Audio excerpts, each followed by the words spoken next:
On today's show, we focus on a young man who is reshaping the property market development space within townships by providing affordable housing to low-wage earners. Leroy sits with the CEO of Bizz House. Before I went into property development, I was an accountant. I'm an accountant by profession.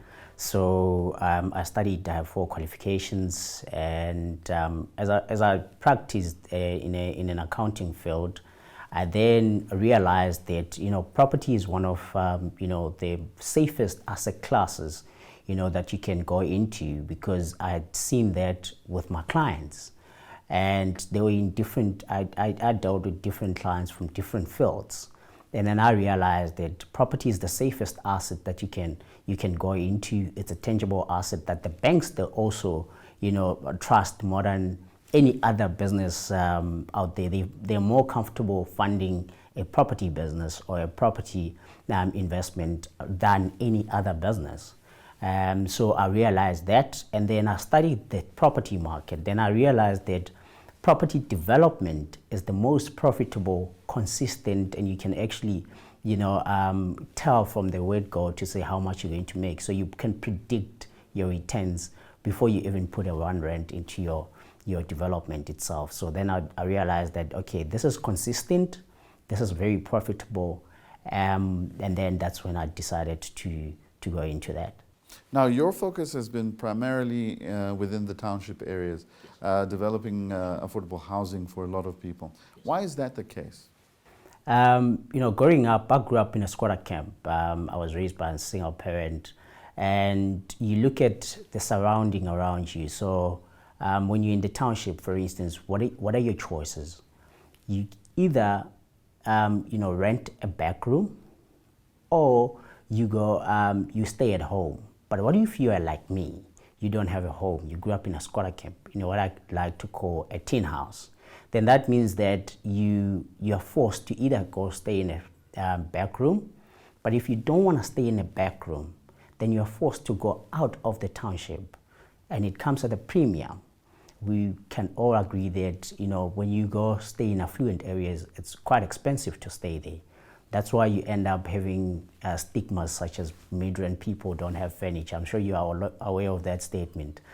It's not that people don't want to have furniture. It's because, the statistics, they also tell us that majority of our population of South Africa, over 75% of the population of South Africa, they earn less than 15,000 rand per household, making it very difficult for people to live in affluent areas or afford comfortably to live in affluent areas. So as a result, people now, they suffocate financially when they stay in these affluent areas. So there's a huge gap in terms of the low end market and the medium to high end market. So that gap is left uncatered for. That's where we decided to, cater for that market, where we bring, these affordable, but we restore our people's dignity. That's the most important thing, by giving them a secured, comfortable living space for them to live in. Now, having said that, what are some of the obstacles that you've encountered? The biggest obstacle, obviously, that because of my skin color and my background, we are previously disadvantaged. We still are disadvantaged as well. So, when you are black, you come from a poor background, and my parents don't have money. They don't have connections. They don't have asset as collateral that they can use to the bank in order for the bank to give us more money.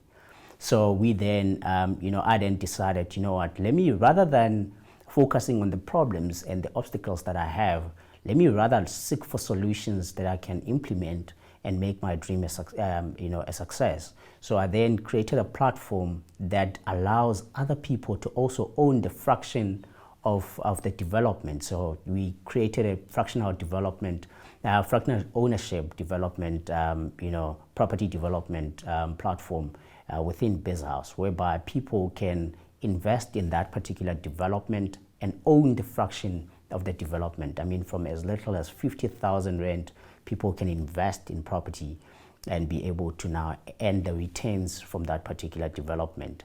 Ordinarily, with 100,000 rand, you can't even buy land in Gauteng. But now, even with the banks, how much can you get from the bank? But when you have now using this vehicle of which is a property development that now gives you a fraction of the ownership. So you ordinarily you can't invest in property development, let alone buy property or land.